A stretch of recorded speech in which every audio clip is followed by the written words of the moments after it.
নমস্কার আমার প্রিয় বন্ধুরা, আমি তোমাদের সেই প্রিয় বান্ধবী সোনালি চলে এসেছি সোনালি সকালের গল্পের আসরে। হ্যাঁ, আজকে আমি একটা নতুন এক্সপেরিমেন্ট করতে চাই। এতদিন তো তোমরা আমার গল্প শুনেছো ভিডিও ফর্মে। আমি তোমাদেরকে গল্প শুনিয়েছি, শুধুমাত্র রেকর্ড করে তার উপরে একটা পোস্টার লাগিয়ে দিয়েছি। কিন্তু অনেক দিন ধরেই ভাবছিলাম যে গল্পগুলোকে যদি ভিডিও ফর্মে আনা যায় তাহলে কেমন লাগে, মানে সেটা কি তোমাদের বেশি ভালো লাগবে? তোমরা কি সেটাকে অ্যাপ্রিসিয়েট করবে নাকি আগের ফর্মটাই পছন্দ করবে? তো এটা টোটালি তোমাদের ওপরে। তোমরা আমাকে কমেন্টে জানাও তোমরা কোনটা পছন্দ করছো, এই ভিডিও ফর্মে গল্প বলা নাকি আগের মতন।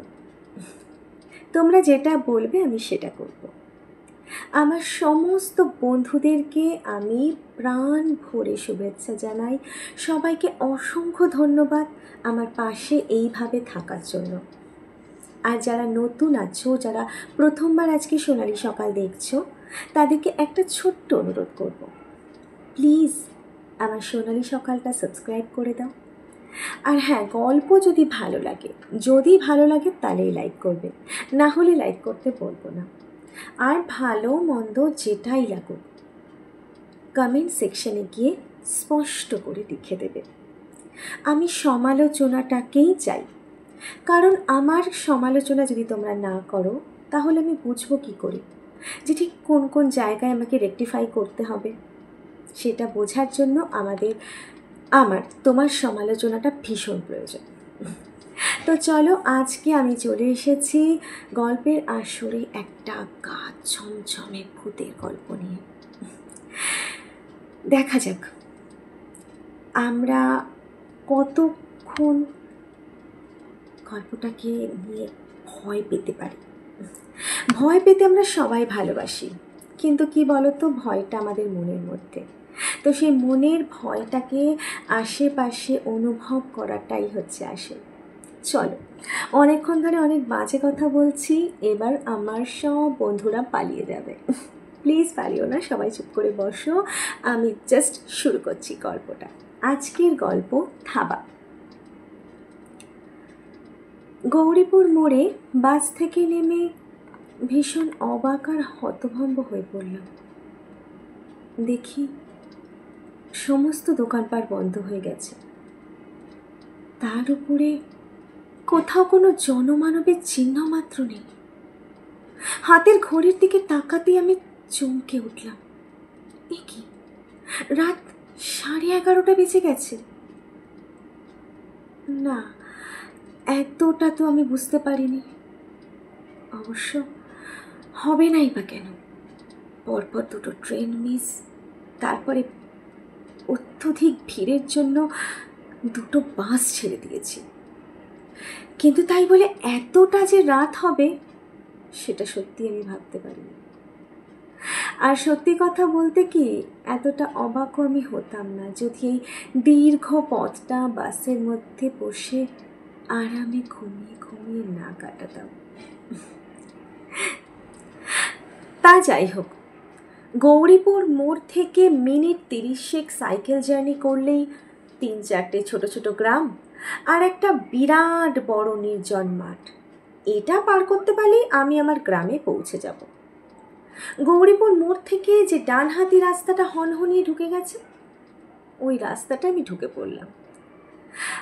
ইট বেছানো এই পথটাই সীতাগঞ্জের সামনে গিয়ে দুটো রাস্তায় ভাগ হয়ে গেছে, আর তারই একটা রাস্তা ছুটে গেছে সোজা আমার গ্রামের দিকে। ডানহাতি রাস্তাটা ধরে কিছুটা হাঁটার পর বাঁ পাশে একটা ছোট্ট বাড়ির বন্ধ দরজার সামনে দাঁড়িয়ে পড়লাম। লোহার টিন বাঁধা সে দরজা, দরজার উপরে দেওয়ালে মোটা মোটা বাংলা হরফে লেখা, এখানে সাইকেল জমা রাখা হয়। মোটা মোটা হরফে লেখা তো, তাই ভারী ভারী গলায় বললাম। যাই হোক, গল্পে ফিরি। এটাই হলো পরেশ বুড়োর বাড়ি। পরেশ বুড়োর পুরো নাম হচ্ছে পরেশ সেন। না, সে ডাক্তার, ইঞ্জিনিয়ার বা মুদির দোকানের মালিক কিছুই নয়। আসলে যারা পড়াশোনা করতে অথবা কাজকর্মের জন্য গ্রাম থেকে শহরের দিকে যায়, তাদের সবার সাইকেল এবং মোটর সাইকেল ইনি সযত্নে জমা রাখেন।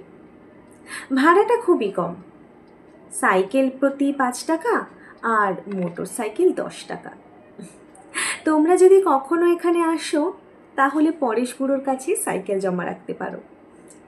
যাই হোক, বাড়ির টিনের দরজায় কয়েকবার সজোরে আঙুলের টোকা দিলাম, কিন্তু কোনো সাড়া মিলল না। শীতের ঠান্ডা হাওয়ায় তাতে কাঁপুনি ধরিয়ে দিচ্ছিল। আজকে ঠান্ডাটাও বেশ জাঁকিয়ে পড়েছে। কিন্তু যাই হোক, মাথার মাফলারটাকে আমি আরো শক্ত করে পেঁচিয়ে নিলাম।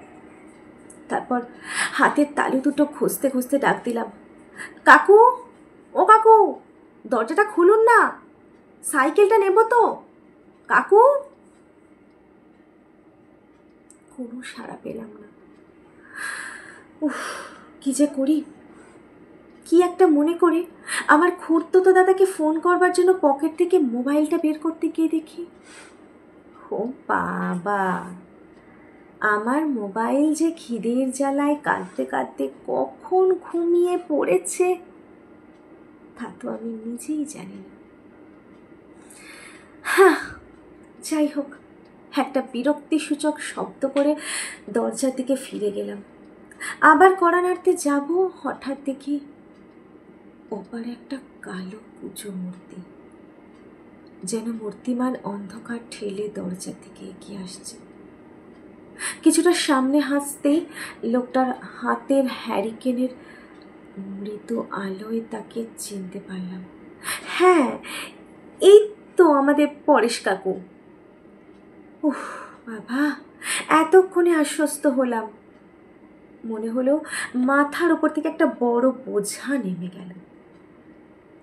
বুড়ো পরেশ সেন হ্যারিকেনটা উঁচিয়ে ধরে আমার মুখখানা ভালো করে দেখে নিয়ে কাপা কাপা গলায় বলল,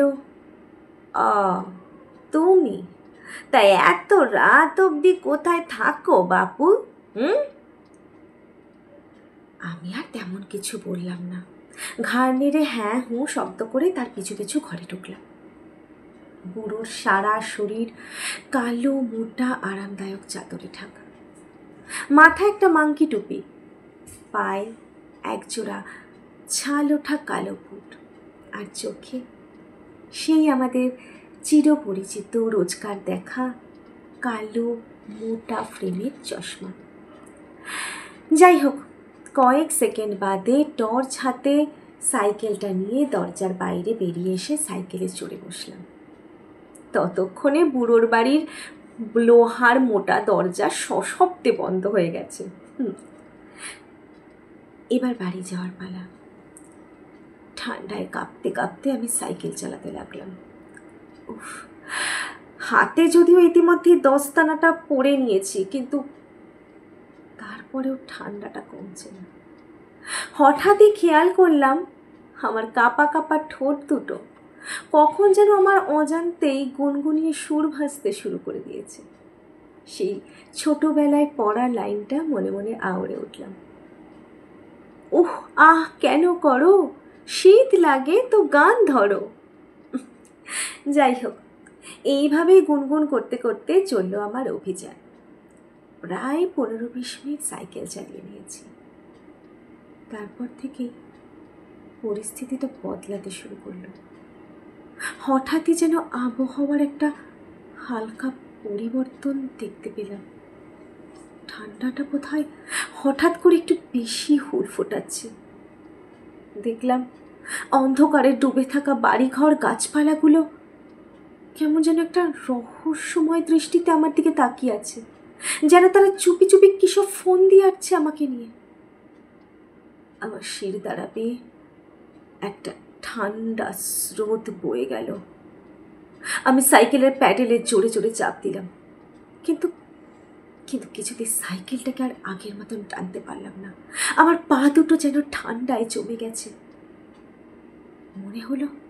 মনে হলো যেন সাইকেলের পিছনে কেউ গোটা হিমালয় পর্বতটাকে আমার পিছনে বসিয়ে দিয়েছে, আর আমি সেটাকে কেতরে কেতরে টেনে নিয়ে চলেছি। আমি আমার শরীরের ভারসাম্য হারিয়ে ফেললাম। সাইকেলের গতি বাড়ানোর জন্য ব্যর্থ চেষ্টা করতে লাগলাম। আর ঠিক তখনই আমার বাম কাঁধের উপর একটা ঠান্ডা হিম শীতল হাতে স্পর্শ অনুভব করলাম। সাথে সাথে আমি এক বীভৎস চিৎকার করে সাইকেল থেকে গড়িয়ে পড়লাম। উফ, কাঁধের সেই জায়গাটা এখনো ঠান্ডা হয়ে আছে। না, থাবাটা আর নেই। আমি আস্তে আস্তে উঠে দাঁড়ালাম। ঘোর মাতালের মতন পা দুটো আমার কাঁপছে, গলা শুকিয়ে কাঠ হয়ে গেছে। 2-3 বার ঢোক গিলে টিমটিমে টর্চের আলোয় চারপাশটা দেখলাম। তারপর ভয়ার্ত কাঁদো কাঁদো গলায় চেঁচিয়ে উঠলাম, কে কে তুমি? কি চাও? না, কেউ কোনো সাড়া দিল না। আবার আমি সাইকেলটাকে 2 হাতে চেপে ধরে চিৎকার করে উঠলাম, বলো বলো, কে তুমি? কি চাও আমার কাছে? কয়েক সেকেন্ড কোনো সাড়া নেই। তারপর হঠাৎই যেন আমার কানের সামনে একটা অশরীরী তার মৃদু ফাঁপা আর ভয়ানক ভাঙা ভাঙা স্বরে বলে উঠল, আমি কে? কি হবে তা জেনে? সাইকেলটা চালাও, দ্রুত চালাও। আমি তোমার কোনো ক্ষতি করব না, অন্যথায় তুমি শেষ।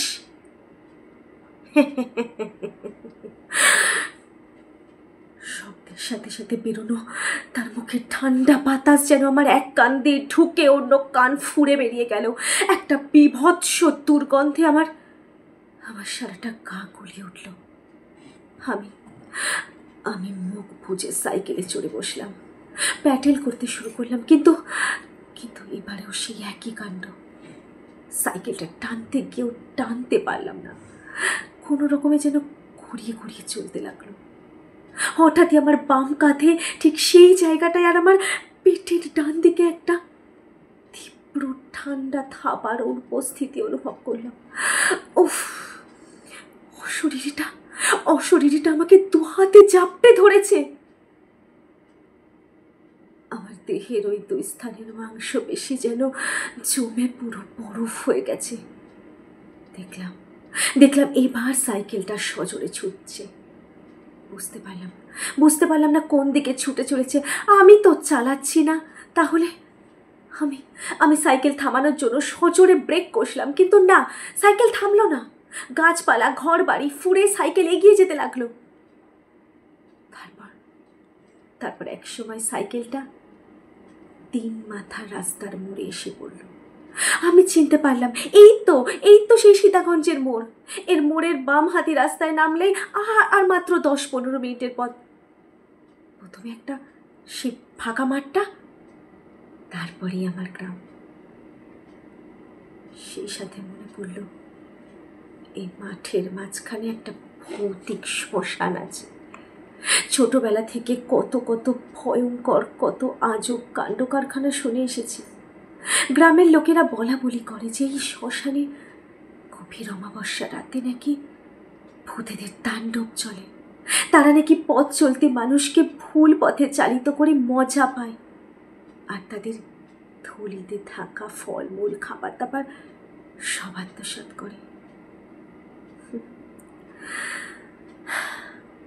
ঘণ্টাখানেক আগের আমিও এই সমস্ত রটনাগুলোকে একটু পাত্তা দিইনি, কিন্তু আজকে এই গভীর অমাবস্যা রাতে দাঁড়িয়ে আমি এক বীভৎস নতুন অভিজ্ঞতার শিকার হলাম।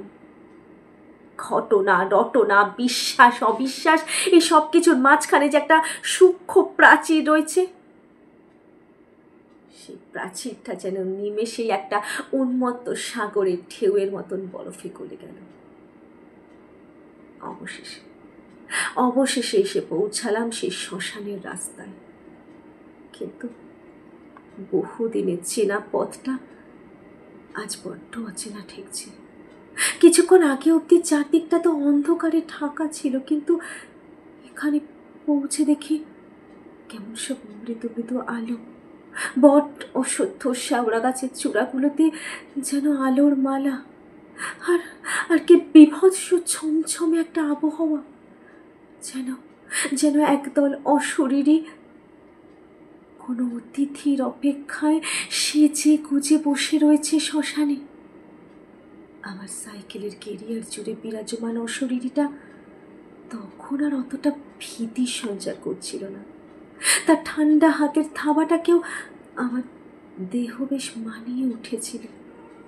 আমি আমি মনে মনে একবার ভাবলাম, যে কোনোভাবে হোক এই মাঠটা পেরোতে পারলেই বাঁচি। কিন্তু পেছনের অশরীরীটা কোথায় চলছে? সে কি আমার সঙ্গে আমার বাড়ি যাবে নাকি? জানি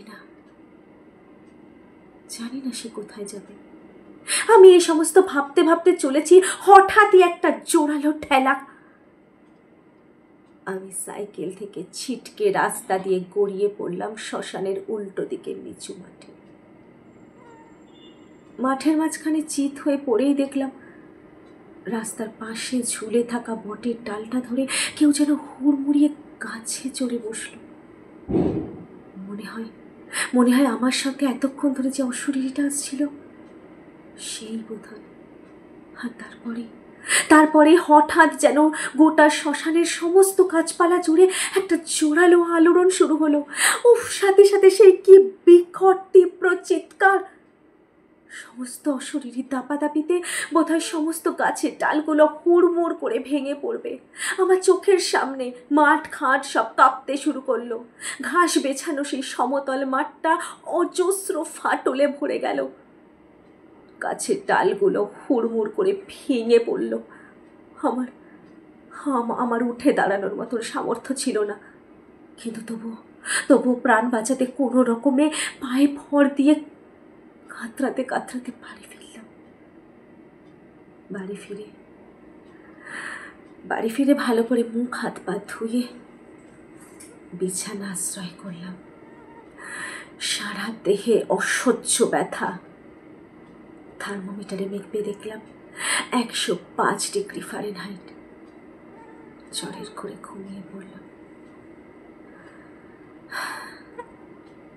কিন্তু পরদিন সকালবেলা ঘুম থেকে উঠে দেখলাম, হোমা, গায়ে তো ব্যথার বিন্দুমাত্রও নেই, আর শরীরের তাপমাত্রা তাও তো পুরোপুরি স্বাভাবিক। কালকের ঘটনাটা কি সত্যি ঘটেছিল? এখন তো আর ততটা ভয় লাগছে না। তবে দেখলাম আমার সাইকেলের কিছু কিছু অংশ একেবারে বেঁকে গেছে। আমি এই সমস্ত কিছু ভাবছি, হঠাৎ করে মা বাজারের ব্যাগটা হাতে করে আমাকে দিল। আমিও সঙ্গে সঙ্গে ব্রাশ সেরে বাজার বেরিয়ে পড়লাম। বাজার হচ্ছে সীতাগঞ্জ মোড়ে, সেদিকেই যাচ্ছি। সেই একই পথ। কয়েক মিনিট পরেই শ্মশানের রাস্তায় এসে পৌঁছলাম। সাইকেলটা থামিয়ে শ্মশানটাকে ভালো করে দেখতে লাগলাম, কিন্তু না, সেখানে তো কোনো অস্বাভাবিক কিছু নেই। গাছ ডালপালা মেলে আগের মতন দাঁড়িয়ে আছে। ঘাস বিছানা মাঠটাও পুরোপুরি সমতল। কিন্তু হঠাৎ করে আমার মাথাটা ভার ভার হয়ে আসতে লাগলো। আমি আর কিছু ভাবতে পারলাম না। আমি শ্মশানটা ছেড়ে সাইকেল নিয়ে এগিয়ে গেলাম। আর পিছন থেকে শুনতে পেলাম মাঠের গাছপালা, বেটে বেটে ঘাস আর সেই লোহার চুল্লিটা আমার দিকে তাকিয়ে সমানে হেসে চলেছে।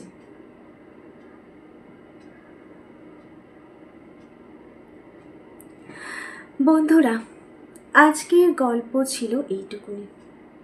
তোমরা অবশ্যই জানাও আমার পরিবেশনা তোমাদের কেমন লাগলো। ট্রাস্ট মি, একটু বুকটা দুরু দুরু করছে, কারণ প্রথমবার এরকমভাবে গল্প শোনালাম। তাই বলছি, তোমাদের মতামতটা কিন্তু আমার কাছে ভীষণ গুরুত্বপূর্ণ। তোমরা যদি বলো ভালো লাগছে না, তাহলে আমি আর এরকম ভিডিও বানাবোই না, প্রমিস। আর যদি বলো হ্যাঁ ভালো লাগছে, তাহলে আবার তোমাদের জন্য নতুন ভিডিও নিয়ে আসবো। যারা নতুন আছো তারা অবশ্যই চ্যানেলটা সাবস্ক্রাইব করে দাও। পুরনো বন্ধুরা ভালো লাগলে গল্পটাকে লাইক করো, নিজের চেনা পরিচিত মানুষদের মধ্যে শেয়ার করো, আর অবশ্যই তোমাদের মতামত কমেন্টে জানাও। একদম প্রত্যেকটা পয়েন্ট তুলে তুলে জানাবে। এই পয়েন্টে ভুল হয়েছে, ওই পয়েন্টে মডুলেশন ভালো লাগছিল না, ওই পয়েন্টে এক্সপ্রেশন বেশি হয়ে গেছিলো, সবটা। তোমরা যদি আমাকে সাবস্ক্রিপশন না দাও, আমার চ্যানেলটাকে ভালো না বাসো, তাহলে আমিও কিন্তু গল্প শোনানোর উৎসাহটা হারিয়ে ফেলব। তাই জন্য আশা করি তোমরা আমার পাশে থাকবে, ঠিক আগের মতন। আজকের মতন শুভরাত্রি। আবার আমি সোনালি হাজির হব সোনালি সকালের একটা নতুন গল্পের আসরে, একদম টাটকা তরতাজা নতুন গল্প নিয়ে। আজকের মতন বিদায় দাও, নমস্কার।